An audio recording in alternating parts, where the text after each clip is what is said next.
সকলকে সালাম জানিয়ে শুরু করতেছি। রব্বুন আল্লাহ বলেন, ইয়া আইয়ুহাল্লাযীনা আমানুস্তাঈনু বিস-সাবরি ওয়াস-সালাত ইন্নাল্লাহা মা'আস-সাবিরিন। হে বিশ্বাসীগণ, হে ঈমানদারগণ,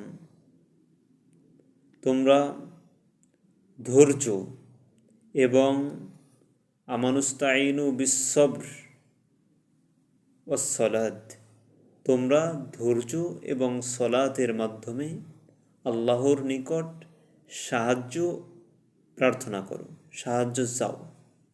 তাহলে আবার 43 নম্বর আয়াতেও আছে যে ধৈর্য এবং সলাত এর মাধ্যমে সাহায্য চাও, যেটা বিনয়ী ছাড়া অন্যদের জন্য কঠিন। তার মানে হলো আমাদেরকে বিনয়ী হতে হবে, মানে ধৈর্য ধারণ করতে হবে। বিপদ আসলে বিপদে ধৈর্য হারা হওয়া যাবে না। আরেকটা হলো সলাতের মাধ্যমে সাহায্য চাইতে হবে।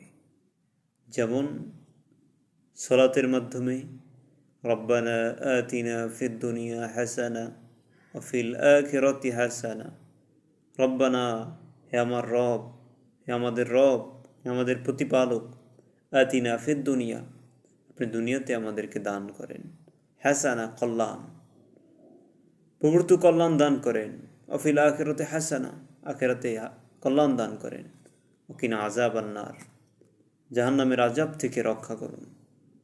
এই দোয়াগুলো আমরা পড়তে পারি। রব্বানা যালামনা আনফুসানা ওয়া ইল্লাম তাগফির লানা তারহামনা লানাকুনান্না মিনাল খাসিরিন, আমাদের প্রতিপালক, আপনি আমাদেরকে ক্ষমা করেন।